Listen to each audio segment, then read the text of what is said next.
¿Qué tal? Muchísimas gracias por haber venido. Le he dado. Hola. Muchísimas gracias por haber venido. De verdad gracias, porque hace un día, hoy sí que de perros y de lobos, y creía yo que iba a venir menos gente de la que ha venido, y sería una pena porque Félix J. Palma bueno, es un buen escritor, ha traído una buena novela y estoy segura de que muchos de vosotros habéis leído por lo menos algunos de sus relatos, y es posible que la trilogía victoriana también. Yo me he leído El abrazo del monstruo, me he leído también algunos relatos, porque Félix es muy conocido por su pasado de relatista, cuentista, aunque lo ha dejado aparcado durante una temporada, y además una novela que se llama La hormiga que quería ser astronauta. Y con todo esto creo que me han salido algunas preguntas para hacerle a lo largo del tiempo que vamos a estar aquí. Hablamos un rato nosotros y cuando queráis, si queréis interrumpir y hacerle alguna pregunta, pues también estará bien. Félix es de Cádiz, de Sanlúcar de Barrameda, 1968. Eso no era necesario. No, no era necesario, eso me lo dice todo el mundo cuando venimos aquí, no pasa nada. Y empezó a publicar cuentos, bueno, hace muchos años ya. De hecho, está aquí Pedro Ugarte, otro de los escritores que es conocido por sus cuentos, y se acordaba de él, bueno, empezaron su relación, se conocieron a raíz de los concursos del Gabriel Aresti, porque Félix participó en algunos de ellos, ¿verdad? Y ganó en alguna ocasión. Pero… bueno, solo participé en uno y lo gané. Ah, vale, es mejor todavía. Y hace como 10 años que empezó con la trilogía victoriana, ¿verdad? 3 novelones. Sí. Cada uno de ellos… sí, empecé a escribirla en el 2006, creo que fue. 2006. Eso te ha tenido muy ocupado, supongo. 7 años han sido, sí. Claro, 7 años y más de 2000 páginas de… Bueno, El abrazo del monstruo también son unas cuantas páginas. Ayer cuando hablé con Félix me dijo que una lectora se lo había leído en 24 horas. Sí, es la que tiene el récord. No sé si vais a poder superarlo, yo no, desde luego, he tardado bastante más en leerlo. Me decías ayer que todas tus novelas comienzan con un «y sí». ¿Cómo comienza El abrazo del monstruo? Tú te planteas «y sí» y esta… ¿cómo surge? Bueno, yo soy también profesor de talleres literarios, y un ejercicio que se hace mucho en los talleres para vencer el bloqueo creativo es ¿qué pasaría si? Puntos suspensivos. Y ahí puedes poner cualquier cosa que se te ocurra, ¿vale? Por ejemplo, ¿qué pasaría si la gente dejara de morir? Y te pones a especular sobre eso, ¿no? ¿Qué podía pasar, no? Se hace ese ejercicio porque es una especie de fábrica de ideas. Ahí puedes pillar ideas para cuentos o para novelas. Yo, ya digo, lo hago con mis alumnos, pero también lo hago en la intimidad. Cuando paseo al perro, en esos paseos que tengo que son de media hora larga, estoy constantemente, ¿qué pasaría si? ¿Qué pasaría si? Y me hago preguntas, ¿no? Entonces, a veces, como ocurrió con esta novela, se me ocurrió así. Me dije, ¿qué pasaría si un escritor de novela negra, que son los que más hacen sufrir a sus criaturas, escribiera una historia, ¿no? La típica historia con un malvado, que tiene un plan malvado, que al final la policía le impide rematar, y ese malvado, en vez de vengarse del policía, sale de la novela para vengarse de su autor, que es el que realmente le ha impedido hacer rematar su plan, ¿no? Entonces la idea me pareció tan interesante que la fui concretando más. Pensé, ¿qué pasaría si escribiera una novela donde un padre tuviera que hacer 3 terribles pruebas para salvar a su hija, y alguien en la realidad cogiera al escritor, secuestrara a su hija y le pusiera esas pruebas al escritor, ¿no? Entonces, cuando se me ocurrió eso, me pareció una idea, por lo menos una premisa, una idea germinal bastante potente para una novela. Y ahí empecé, cuando tuve tiempo, ¿no? Porque los escritores no se nos ocurre algo y rápidamente escribimos un libro sobre eso. A veces eso se nos puede ocurrir cuando estamos escribiendo otra novela, o cuando simplemente estamos en un momento de nuestra vida en el que estamos, por ejemplo, yo estaba dando clases y no tenía demasiado tiempo para escribir, etcétera, ¿no? Pero al fin, cuando pude tener tiempo para meterme con este proyecto, empecé un proceso de planificación, porque hay escritores que no planifican, que les gusta ponerse a escribir a ver qué pasa, a ver qué sale, pero yo soy de los que planifican. Yo supongo que eso me viene porque me crié, como quien dice, escribiendo relatos, como tú has dicho, para concursos. Y el tipo de relato que yo hago es un relato que es un mecanismo de relojería donde todas las piezas tienen que encajar, donde no puede sobrar nada, y generalmente acaban con un final sorpresa para el lector. Entonces, esos relatos a mí me resultaría imposible escribirlos si no se planifican de antemano. Y me imagino que de tanto planificar ya me resulta raro que eso no sea el trabajo previo a la escritura, ¿no? Entonces yo, cuando se me ocurre una idea, lo que hago es me tiro un mes planificándola, viendo si funciona, porque el proceso de planificación de la idea, a mí personalmente, es el que más me atrae, el que más me divierte de todo lo que es el proceso de escribir un libro. Porque tú tienes la idea, empiezas a desarrollarla, empiezas a probar distintos caminos, empiezas, como yo digo, a regar esa semilla y a ver qué sale de ahí, ¿no? Cuando estás en ese proceso, la novela puede ser lo que tú quieras. Es como un embrión de plastilina que al que tú vas dando forma, y lo único que tienes que hacer, aparte de tener una mente abierta para ir aceptando y descartando posibilidades, es tener cuidado con la verosimilitud, que a mí me parece como la tijera sensora de ese proceso, ¿no? Todo lo que tú se te vaya ocurriendo para la novela tiene que ser verosímil. Eso es fundamental, porque si no, el lector, si el lector se encuentra cosas que no se sostienen en tu novela, seguramente desconecte de la novela, aunque sea de la trama, de los personajes, de todo. Bueno, pero aquí no solo tienes la estructura de una novela, sino que casi tienes la de dos novelas, porque dentro de El abrazo del monstruo hay otra novela, Sangre y ámbar, que es el bestseller que escribió este autor al que le secuestran la hija. O sea, un 2 por 1. Claro, es como un Kinder sorpresa, tiene dentro otra novela. Todo esto se te va ocurriendo en el periodo que yo os digo, ¿no? Cuando se me ocurrió que la novela de Diego podía formar parte de esta novela, porque en ciertos momentos del argumento, de la trama, determinados personajes leen un pasaje, me pareció una idea muy chula para hacer una estructura donde hubiera dos novelas que discurrieran en paralelo. Es decir, que el lector tuviera dos misterios que resolver, ¿vale? Y como han secuestrado a la hija de Diego, basándose en la novela que él escribió, quería que el lector la leyera con atención, porque en esa novela podía haber pistas sobre quién es el secuestrador, ¿no?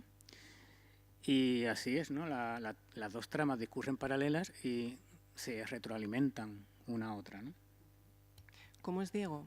Porque es un escritor de éxito, parece que todo le va bien en la vida, pero es un tío que cree que se pueden encerrar los propios fantasmas o los miedos en el papel, ¿no? Es un tío insegurito. Bueno, y ¿cómo Diego lo describes? Es una de las cosas que yo tenía claras antes de empezar la novela, es que no quería que Diego fuera un padre modelo.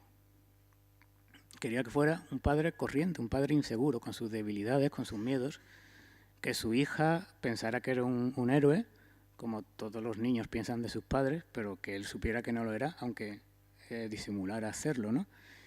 Y pensaba que si ponía un padre modélico no iba a haber ningún interés, ningún suspense, porque el lector iba a pensar que podía pasar las pruebas, ¿no? Entonces quería a un padre inseguro, ¿vale? Que incluso su mujer, como ocurre en algún capítulo de la novela, su mujer duda de él, de que sea capaz de superar las pruebas, ¿no? Y teme por su hija, ¿no? Incluso hay un momento en el que dice ella, ojalá fuera yo la que tuviera que hacer las pruebas, ¿no? Con lo cual habla de la poca fe que tiene en su marido, ¿no? Entonces me gustaba un padre así, como podríamos ser cualquiera, ¿no?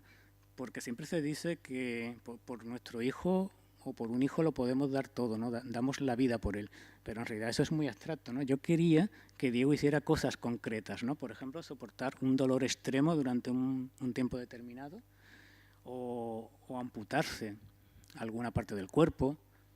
O sea, quería ponerlo en situaciones donde el amor que sentía por su hija no fuera tan importante como su aguante al dolor físico, por ejemplo.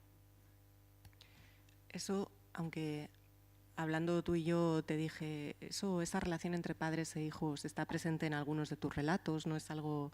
No, tú dijiste, sí, pues no me acuerdo, no tenía yo esa conciencia.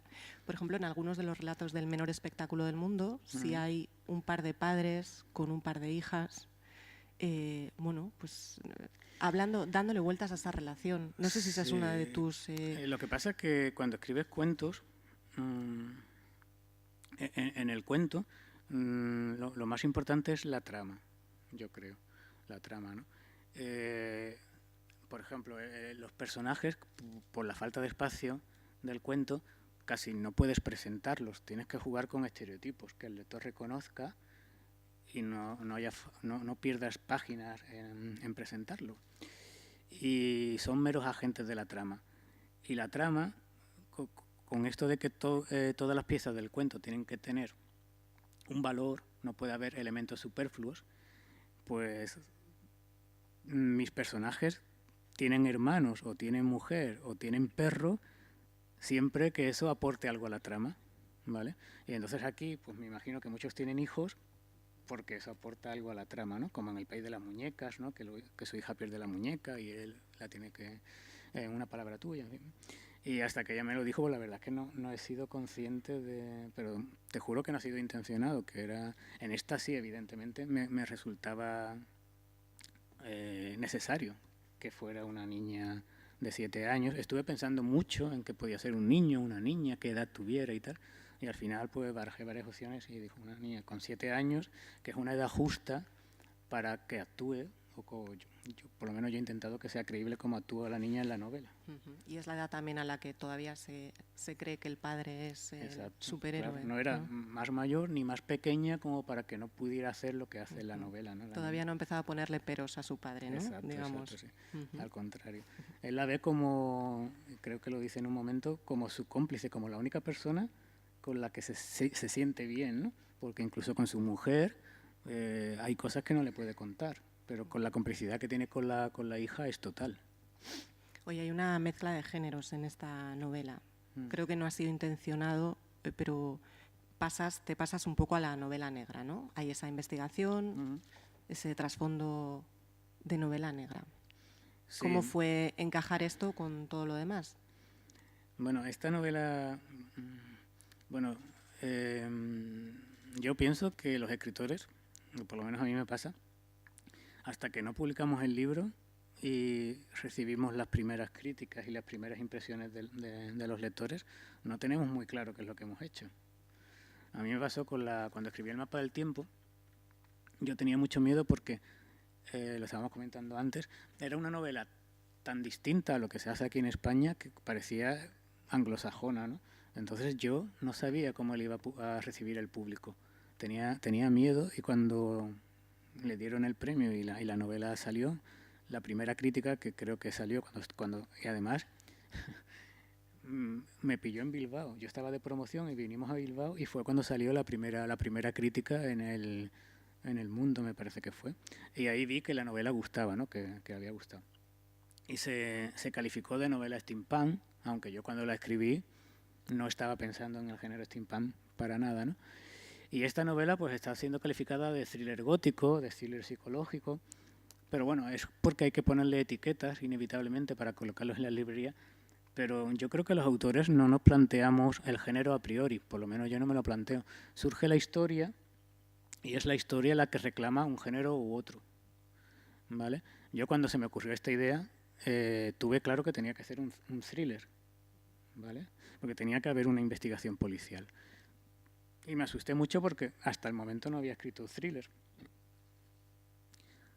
Pero bueno, había leído thriller, estaba familiarizado con los resortes del thriller y básicamente sabía lo que tenía que hacer, ¿no? Simplificando mucho, un autor en una novela negra lo que tiene que hacer es, y digo simplificando mucho, es hacer que los inocentes parezcan culpables y que el culpable parezca inocente, ¿no? ¿Vale? Y luego marear la perdiz hasta el desenlace final, intentando que el lector no descubra quién es el asesino, ¿no? Está bien lo de resumiendo mucho, que nadie... Si sois lectores de thriller o queréis escribir thriller, Sí, no os ofendáis. No me tiréis un zapato, porque digo que es simplificando muchísimo. No, tiene también su punto fantástico y su punto gótico.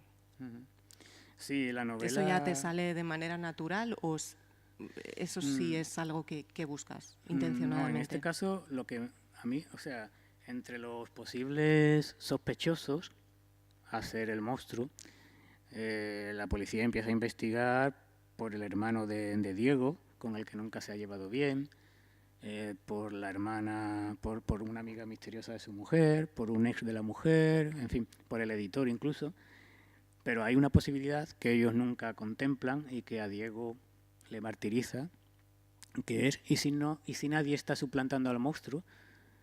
Sino que es el mismo personaje, el propio personaje, el verdadero personaje, el que sale de la novela para vengarse de mí, llevándose a mi hija, ¿no? Y esa posibilidad fantástica planea durante toda la novela, ¿vale? Con lo cual el lector de thriller creo que tiene un aliciente nuevo, original, no habitual en este tipo de novela, que he intentado que lo enriquezca, ¿no? A mí, como autor de fantasía, esa característica era una de las cosas por las que me atraía a escribir esta novela, ¿no? Que no es una novela abiertamente fantástica, pero constantemente flirtea con el fantástico. Bueno, también se plantea el escritor protagonista si el monstruo es el mismo, claro. ¿No? Sí, bueno, esa es una de las...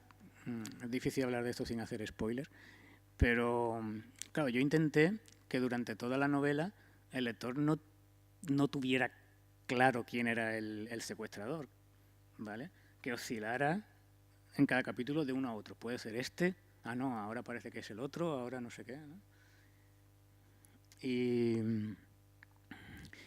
es una novela que yo no me había dado cuenta cuando la escribí, pero me la han comentado, que el verdadero secuestrador no se descubre al final de la novela, se descubre antes, creo que en la página 500 y pico. Y todavía quedan 200 páginas más, ¿vale? Y sin embargo, el interés no decae porque hay muchas cosas que contar. Y creo que estoy haciendo demasiado spoilers. Sí, vamos a... Sí. Hay también una historia de amor. De amor, desamor. Quiero decir, eso que tiene Diego con su esposa, que también se nos cuentan todos los antecedentes. Eso también está muy presente en tus novelas. Cierto. Es un motor importante, ¿no?, de los argumentos. En los cuentos, porque ya digo, en los cuentos generalmente el protagonista, creo que en la mayoría es masculino, y por lo que decía antes, por esa norma de que no puede haber material superfluo, o era soltero o tenía mujer si la mujer tenía que hacer algo, ¿no?, en el cuento.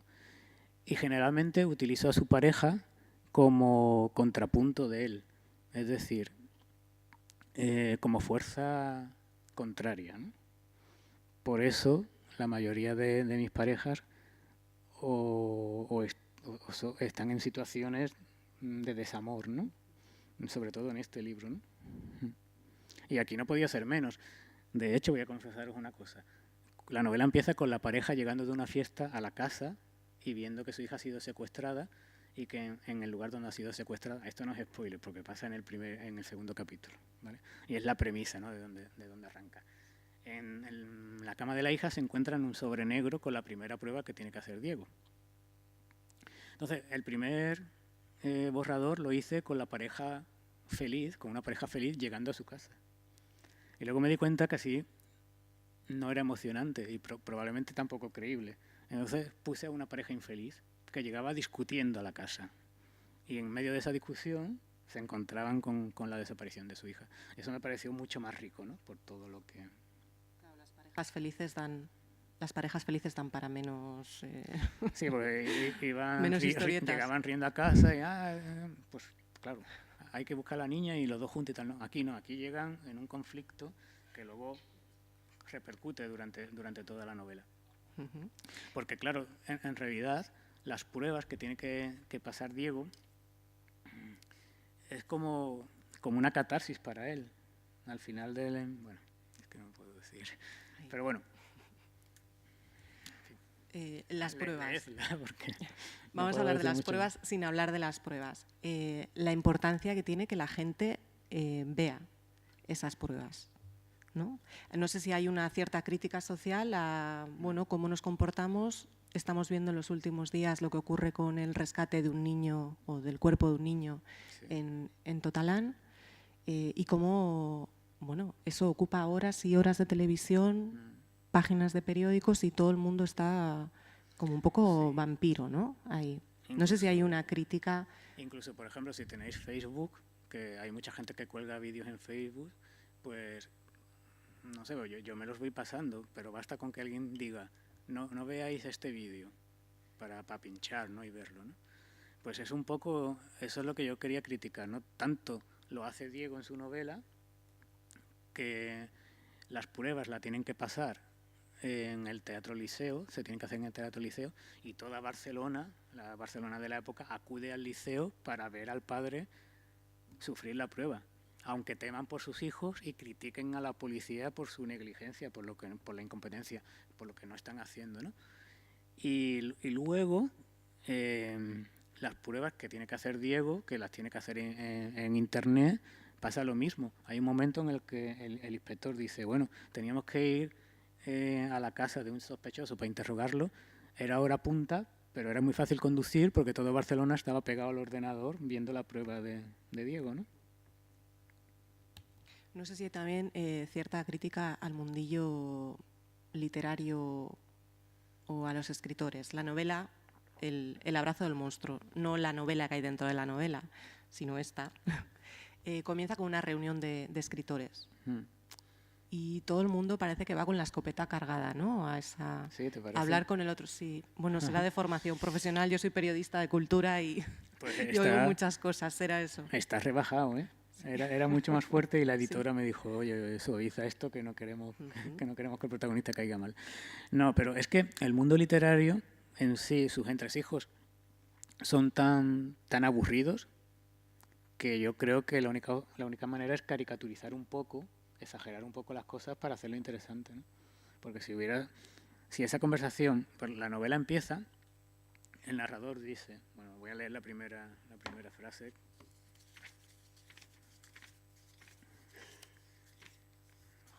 A ver, dice, porque nada sucede solo, en el mismo momento en que su hija era secuestrada, Diego apuraba su tercera copa de vino de la noche, ¿vale? Y es porque él está en un congreso de literatura y están clausurándolo, y entonces se le acerca un grupo de escritores y empiezan a hablar de la novela de Diego, en la que le ha hecho famoso, la novela de las pruebas. Y eso me gustaba por el contraste de que el lector ya supiera que están secuestrando a su hija y él está hablando con un grupo de escritores frivolizando sobre las pruebas, quién haría esto, quién no lo haría, como si fuera algo que nunca les va a pasar, ¿no? Pero a Diego le va a pasar. Sin embargo, yo tengo señalado un parrafito aquí y yo le pongo un tono muy, muy irónico cuando lo leo. Bueno, no sé, supongo que cuando leéis en vuestras cabezas suenan voces también, ¿no? O la cosa va cogiendo un ritmo determinado. En el que... Espera, que ahora no lo encontraré. ¿Dónde estoy? En el que Diego está doliéndose de que no se le ha reconocido su talento, ¿no? Y mientras está con estos otros escritores y, bueno, intuye que lo que los demás están pensando de su manera de escribir o por qué el editor ya no le coge el teléfono. No sé si podrías leer desde aquí este párrafo. Hay como una especie de crítica a por qué no se me reconoce mi talento literario si he vendido lo que no está escrito, ¿no? Claro, porque os pongo un poco en antecedentes. La novela Sangre y Ámbar tiene éxito, pero no tanto por su calidad literaria, sino porque genera un debate en los lectores, ¿no? ¿Qué haría yo por mi hija, ¿no? Y cuando se encuentra con este grupo de escritores, a él le molesta que ninguno diga, oye, qué bien escrita estaba tu novela, o qué bien tramada, o qué bien la estructura, ¿no? Lo único que dicen es, pues yo esa prueba no la haría, pues yo esto no sé qué, ¿no? Entonces, luego Diego escribe una novela donde, desde su punto de vista, lo da todo, una novela que él intenta que sea muy literaria, ¿no? Y esa novela no se vende nada, ¿vale? De ahí que su editor no le quiera publicar nada a menos que traiga de vuelta al monstruo, ¿vale? Entonces, creo que es aquí cuando habla sobre eso. Dice, escribiría una novela policíaca, asombraría al mundo con una obra maestra. Escribiría una novela policíaca que transcurriera en la actualidad, sustentada sobre una trama mínima, pero con unos personajes llenos de aristas que le permitiera hablar de la condición humana poniendo toda la carne en el asador. Una novela de prosa remolona y argumento inaprensible que retratara el siglo en el que vivían con la mirada lúcida y sensible de los clásicos.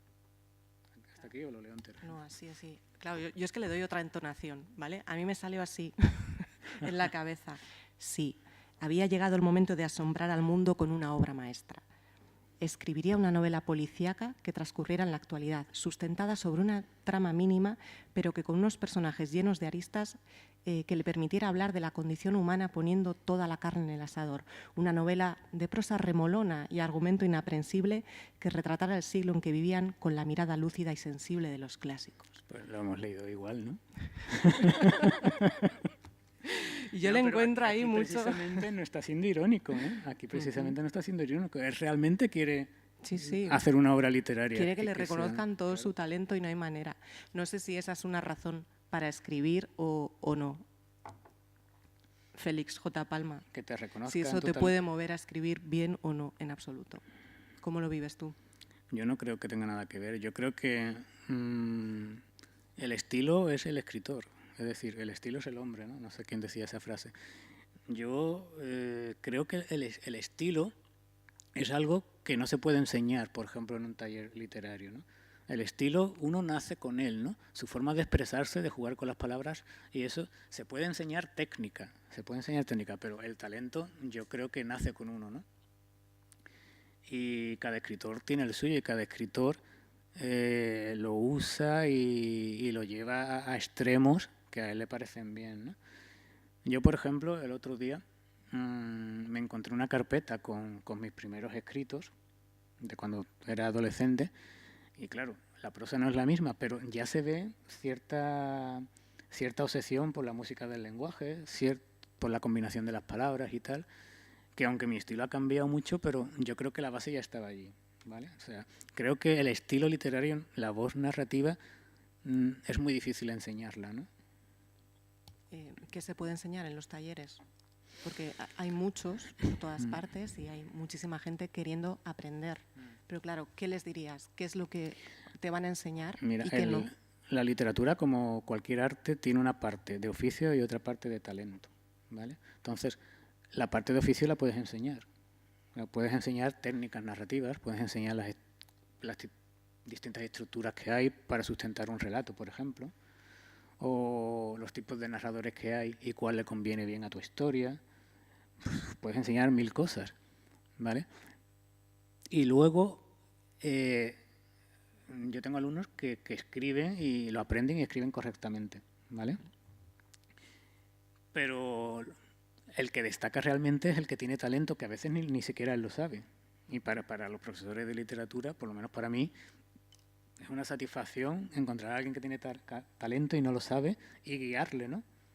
¿Sabes? Porque ya lo habría querido yo en mi época poder apuntarme a un taller, ¿no? Porque yo creo que los talleres, aunque tienen muchos detractores, a mí me parece que son atajos para llegar antes a donde puedes, ¿no? El que tiene talento le servirá y el que no, pues aprenderá a redactar mejor, ¿no? O sea, yo me parecen que son bastante útiles, ¿no? ¿Cortáis mucho en los talleres? Quiero decir, cortar sigue siendo la norma más básica que hay que enseñarle a los... Sí, bueno, a tirar cosas a la papelera, ¿no? Sí.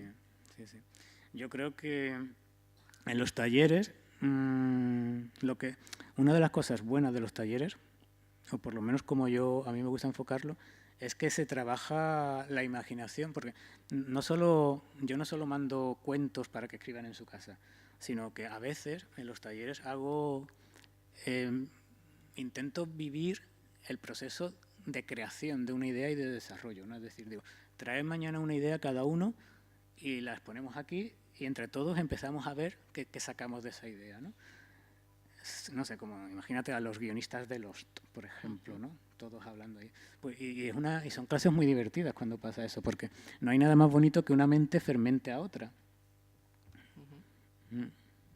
¿Alguna vez, por ejemplo, con el éxito de la primera parte de la trilogía victoriana, que se convirtió en bestseller, no sé si sentiste que alguien dudaba de tu talento o, bueno, de cómo tú habías hecho las cosas? Si sigue existiendo esa idea de que algo que vende mucho no tiene calidad literaria. Yo no sé por qué sigue existiendo. Sí, por desgracia es así.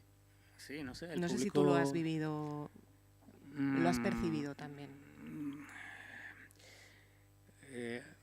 Lo que pasa aquí es que cuando una novela es mala y todo el mundo la pone mal y tal, pues nadie duda que sea buena. Pero cuando una novela es buena y todo el mundo la pone bien, ya el lector, no se sabe por qué, no todos, pero hay lectores que ya empiezan a dudar. Pues desconfío de esta novela, seguro que no es tan buena, no sé qué, ¿no? Y eso resulta un poco incomprensible, ¿no? Porque para juzgar una novela puede que no te interese, pero para juzgarla por el éxito, si una novela tiene éxito, es verdad que hay muchas novelas que tienen éxito y son malas, pero claro, eso no quita que cuando sea buena tenga éxito, ¿no? No sé si en Diego hay mucho de ti o no. Ya has aprendido que en los personajes no se pone el autor, que no hay que desnudarse tanto.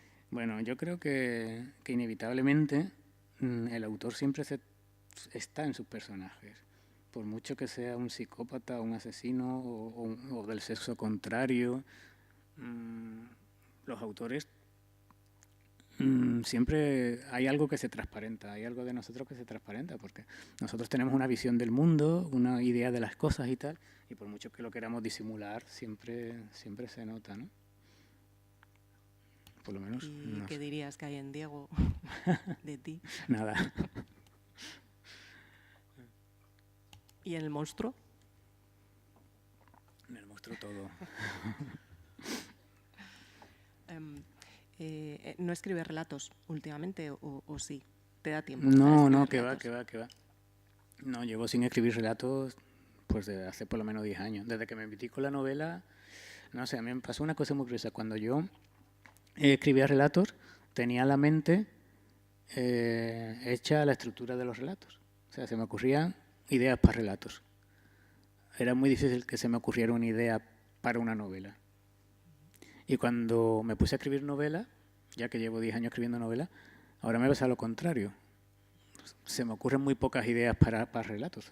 Casi todo lo que se me ocurre son ideas para novelas o para trilogías. ¿Lo tienes así de claro? Quiero decir, antes decías que con el género no tiene una idea para un género determinado, ¿no? Puede luego transformarse en distintas novelas. Pero con las ideas, ¿sí sabes si es relato o es novela? Sí, eso se sabe en cuanto... Desde el principio? Sí, yo creo que en mis talleres, por ejemplo, cuando empezábamos a desarrollar una idea, se veía muy claro. Decir, no, esto no es una idea de cuento, esto es demasiado complejo, esto es para una novela. Sí, yo creo que eso se nota. Sí. Hombre, puedes cometer la trampa, ¿no?, de coger una idea de relato y convertirla en novela, extendiéndolo mucho, metiéndole personajes y subtramas y tal, pero eso se notaría demasiado. Sí, tú cazarías, ¿no?, a un autor que ha hecho eso, un montón de relatos y los ha convertido en novela, supongo, ¿no? Sí, además, eso se nota, ¿no? Cuando tú escribes una novela, a mí me gusta escribir las novelas con osamenta de cuento. Es decir, no me gusta engordar las novelas con sus tramas y tal. Por ejemplo, esta tiene 700 páginas, pero todo está relacionado con la misma idea. No sé si a algún lector le parecerá que le faltan páginas. Por ahora no hay nadie que me lo diga. Y yo creo que todo lo que cuento es imprescindible para entender la historia, ¿no? Hay muchas descripciones también de las ciudades o de... Sí, eso lo dices como algo No, bueno. No, te lo digo porque hay un personaje que está leyendo la novela dentro de la novela que no soporta las descripciones, entonces aprovecho y saco el tema. Es verdad, y hay un personaje que es Rocamora, que es el inspector de policía, que se ve obligado a leer la novela de Diego por si hay pistas ahí sobre lo que está pasando, y que es el típico lector que no aguanta las descripciones, ¿no? Que hay muchos lectores así, que van al grano, ¿no?, y hacen lecturas en diagonal cuando hay descripciones, ¿no? Entonces hay una parte muy divertida del libro donde él dice, ya van a coger al secuestrador. No, todavía no. Y va saltando páginas, ¿no? Que es un poco reírse, ¿no? Vale. ¿Echas de menos los relatos, entonces? Un poco sí, la verdad que sí. Y en todos esos easy no sé si los easy son todos los días cuando vas eso, como has dicho, con el perro. ¿Sí? ¿Salen easy? No, hombre, no siempre te sale. ¿Qué más quisiera? No, a ver, puedes... es que conseguir una buena idea es muy difícil. Es muy difícil. La verdad es que... Y cada vez las ideas son más interesantes por cómo se cuentan que por lo que cuentan. Porque hoy, con tanta tinta derramada a nuestras espaldas, la originalidad no viene tanto del tema, sino del ángulo desde el que se mira ese tema, ¿no? Claro. Sí, bueno, ayer me dijiste, ¿no?, que García Márquez decía que todos los escritores escriben el mismo libro. Distinto libro. El mismo, a mí es pero una frase esa distinto. que me encanta, ¿no? Todos los escritores escriben el mismo libro distinto. Que viene a decir que todos los escritores tienen una serie de obsesiones que son las que siempre están presentes en su novela, ¿no? ¿Cuáles son las tuyas? Después de tanto escrito ya, tantas páginas. Hombre, yo creo que el elemento fantástico, por ejemplo, como demuestra esta novela, que siendo una novela negra no se ha podido librar de tener un elemento fantástico, ¿no? Siempre está presente. A mí, si no hay un elemento fantástico, tengo a lo mejor algún cuento que no tiene nada de fantasía, pero son contados. A mí me resultaría muy aburrido escribir algo que no coqueteara, aunque sea con el fantástico, ¿no? Por ejemplo. ¿Alguna más? ¿Algo más? Pues digamos, eso que comentabas antes, las relaciones de pareja, por ejemplo, generalmente no son parejas que estén de acuerdo en todo, ¿no? Siempre hay uno ve el mundo de una manera distinta del otro, ¿no? El azar está muy presente en mi obra. Bueno. Y cómo marca la infancia, ¿no? Porque aquí Diego arrastra miedos de cuando era Sí, una un de las chaval. cosas que yo quería demostrar es, yo pienso que los adultos somos el resultado del niño que fuimos. Que lo que nos pasa en la infancia, ya sea bueno o malo, condiciona nuestra personalidad. Porque en la infancia somos como una esponja, ¿no? Como una arcilla donde todo se puede quedar grabado, ¿no? Y Diego es la muestra de eso, ¿no? Y yo quería sobre todo ilustrar eso, ¿no? Que Diego es así, y lo que le pasa en la novela le pasa, porque por mucho que ahora de adulto lo racionalice y digan los monstruos no existen, realmente es el niño el que quedó marcado por eso, ¿no? Y ya estamos desvelando otra vez demasiadas cosas. Vale. Oye, me he leído, ya lo he comentado aquí, La hormiga que quería ser astronauta. Ahí sí que la infancia está, no sé si te acuerdas, que hace mucho de esa novela y muchas páginas de otras historias. Ahí sí que se ve claramente, ¿no?, esa idea de cómo marca la infancia a cada uno de nosotros. Sí. Es un personaje que no puede soportar la realidad tal como es y entonces sigue inventándose cuentitos y realidades a pesar de que ya pasa de los 25. Bueno, eso se descubre al final de la novela, con lo cual... Bueno, lo siento, pero está muy bien contada y sí, aún sabiendo esto os la leería. Esa novela la escribí hace muchísimo tiempo, cuando yo era muy joven, y casi que no estaba planificada, porque lo que pasa con esa novela, yo tenía muy claro el principio y tenía muy claro el final, ¿no? Y los episodios que hay en medio, como son casi cuentos entrelazados, la historia es un chico que estudia en Sevilla y cuenta un poco cómo es su vida allí, y va conociendo mujeres en orden alfabético, de casualidad, ¿no? Las novias que va teniendo siguen un orden alfabético, ¿no? Creo que era Artemisa, Blanca, Coral, ¿no? Y bueno, le pasan cosas. Por ejemplo, una de las cosas es que conoce a un ángel, ¿no? A una sirena, en fin. Es una novela quizás mi novela más autobiográfica, la verdad. Porque ¿Lo del ángel y la sirena? No, porque yo estudié en Sevilla y es un homenaje a Sevilla esa novela, ¿no? Y es una novela donde la fantasía está muy presente y tiene un papel fundamental, ¿no? Bueno, la fantasía es la gran válvula de escape de este personaje, ¿no? Sí. Su manera de estar en el mundo es reinventarlo todo el tiempo. No sé si tenéis alguna pregunta. si os ha surgido. ¿Tienes?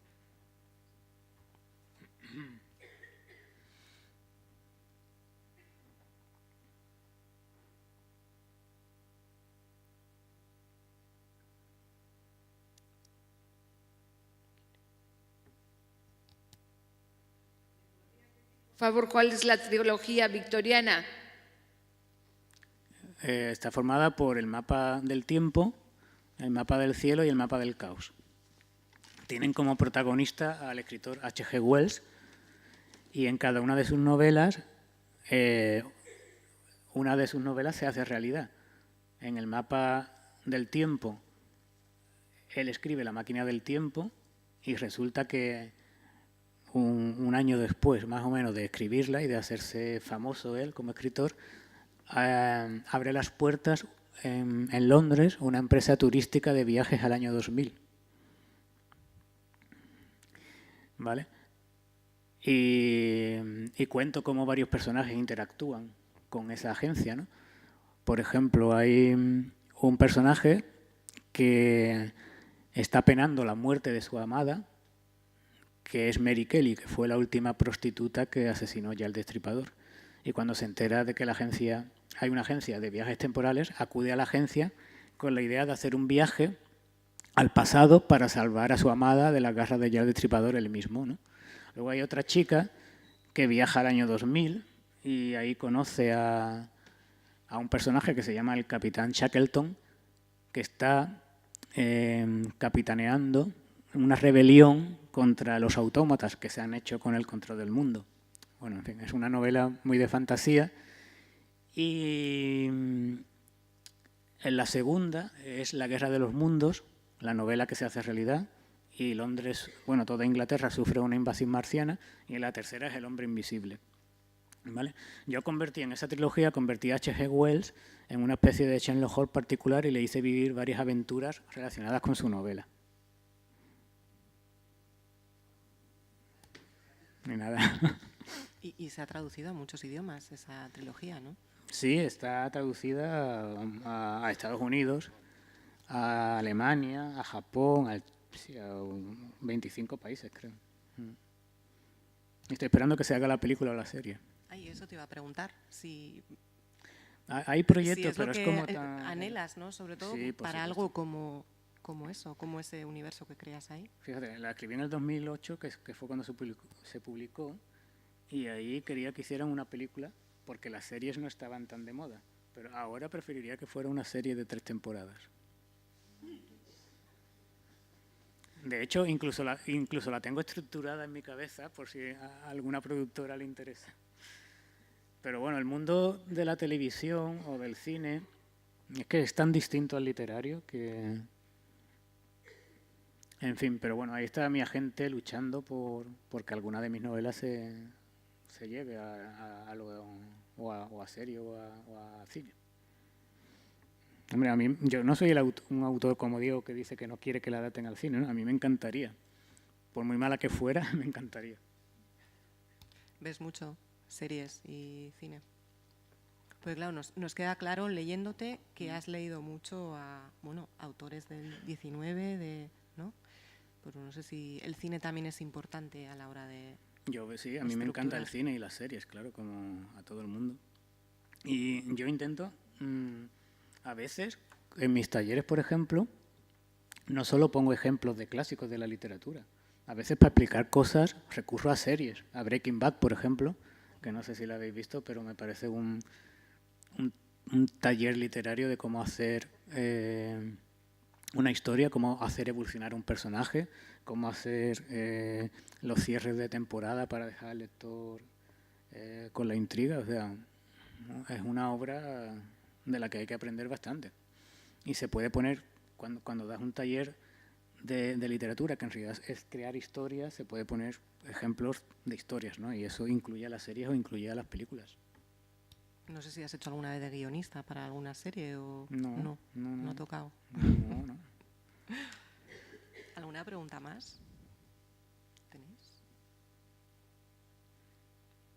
¿No? Pues por nuestra parte yo creo que ya. Muchísimas gracias por haber venido. Muchas gracias. Y que leáis mucho, que hay mucho que leer.